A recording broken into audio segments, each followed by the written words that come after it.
team, j'espère que vous allez bien, que vous avez passé un excellent week-end. On se retrouve ce soir, comme d'habitude, à 20 h pour une vidéo de pronostics sportifs. 3 rencontres à vous proposer.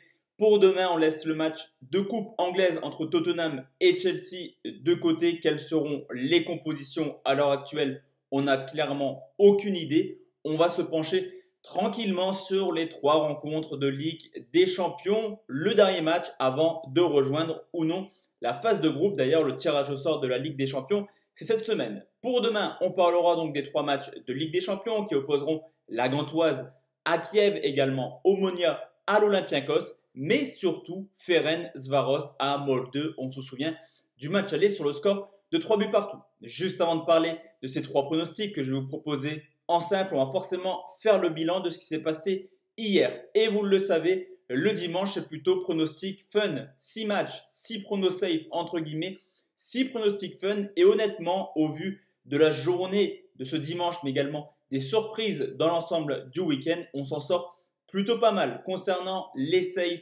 entre guillemets, on fait 3 sur 5. Forcément, le but de Lewandowski, on le met de côté vu qu'il n'était pas titulaire. On valide des belles petites cotes. Je pense à la victoire de Séville. À Lorient, ne perd pas ou perd un but. Ou également le Paris Saint-Germain, certes côté 1,25, mais je vous l'ai dit, dans un premier palier de montante ou alors dans un petit combi, ça avait largement sa place. Concernant les fun, comme le nom l'indique, ce sont des fun.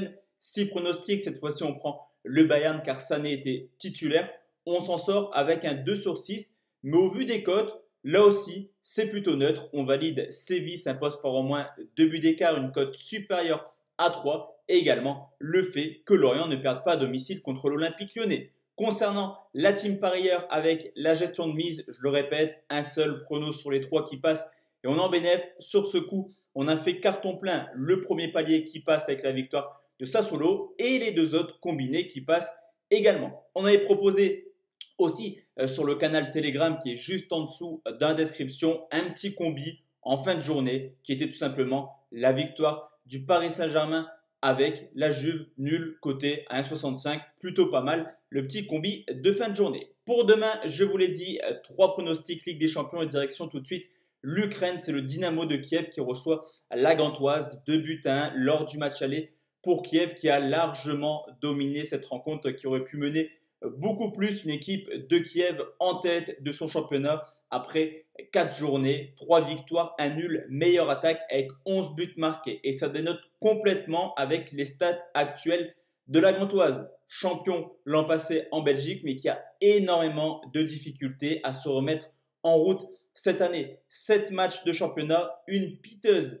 15e place également, 2 victoires, 5 défaites, déjà 13 points de retard sur Charleroi. Alors au niveau de l'état de forme, on va prendre ce qu'il s'est passé ce week-end. On remarque que Kiev s'est imposé 4-0 sur le terrain de Minage. Une victoire très rapide vu qu'à la mi-temps, il menait déjà 2-0. Ce qui a permis au coach de Kiev clairement de faire tourner. Au contraire de la Gantoise qui continue à perdre des rencontres, défaites extrêmement surprenantes ce week-end à domicile contre Louvain, une équipe promue en première division, défaite sur le score de 3 buts à 2. Au niveau des stats en Coupe d'Europe, les 2 clubs ont exactement le même bilan l'an passé en phase de poule. Que ce soit à domicile pour Kiev, une victoire de nul, ou alors pour la Gantoise qui a fait des très belles prestations en phase de poule en s'imposant tout de même à Wolfsburg et en faisant nul à Saint-Etienne, une victoire, 2 matchs nuls, mais clairement cette année, c'est pas la même forme. La seule confrontation entre les 2 équipes, ça remonte il y a plus de 10 ans, mais Kiev s'est imposé sur le score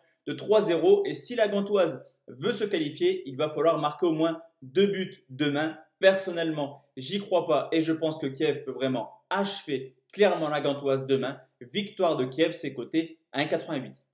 Deuxième pronostic, direction Chypre et c'est Omonia qui reçoit l'Olympiakos. L'Olympiakos qui s'est imposé assez facilement 2-0 lors du match aller. Ça a mis du temps, mais c'est beaucoup très logique cette victoire. Une équipe d'Omonia qui en championnat commence un petit peu timidement. 2 victoires, 2 nuls. Au contraire de l'Olympiakos qui enchaîne avec les prestations de l'an passé. 2 matchs, 2 victoires, 0 but encaissé.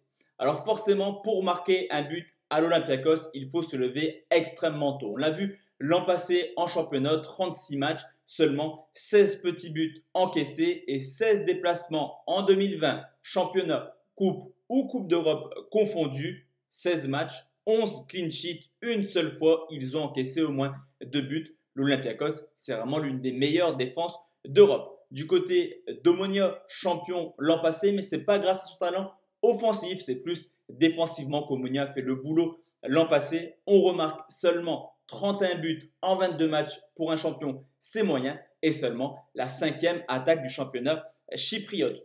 L'Olympiakos sera sûrement en gestion demain. Je pense qu'ils vont être plutôt tranquilles et Omonia doit marquer au moins 2 buts pour aller en prolongation. Je ne pense pas que les Chypriotes peuvent inverser la tendance. Match plutôt neutre à mon avis et je vais partir sur un moins de 2,5 buts côté 1,66.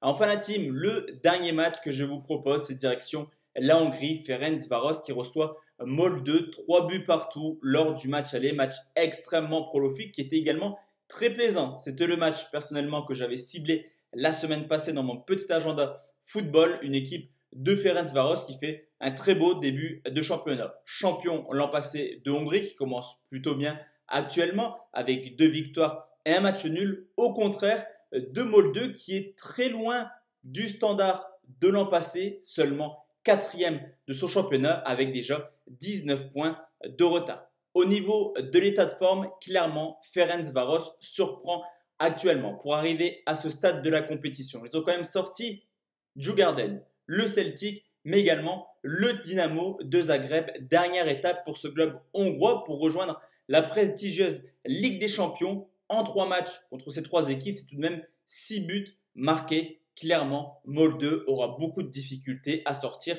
les Hongrois. Surtout que Molde reste sur une série extrêmement inquiétante en championnat. Sur les 6 derniers matchs, il y a tout de même 5 défaites. De plus, à l'extérieur en championnat, il reste sur une série totalement ahurissante de 5 matchs de suite en perdant 5 matchs, 5 défaites. Est-ce que Molde aura l'avantage de s'imposer à Ferencváros? Perso, j'y crois pas trop. Surtout que offensivement, les Hongrois peuvent compter sur leur petite doublette d'attaquants. Engen, Boli, auteur respectivement de 7 et 3 buts déjà en ce début de saison. Je trouve que la cote des Hongrois à domicile à 2,19 est très value. Cependant, je sécurise avec une cote tout aussi honorable qui est le fait que Ferencváros, les Hongrois, se qualifient pour les phases de poule, c'est coté à 1,31. Donc voici la team, mes 3 pronostics pour la Ligue des Champions. Comme d'habitude, on se retrouve demain soir pour une nouvelle vidéo. D'ici là, portez-vous bien. Excellente soirée à tous et à toutes. Et à demain la team. Ciao, ciao.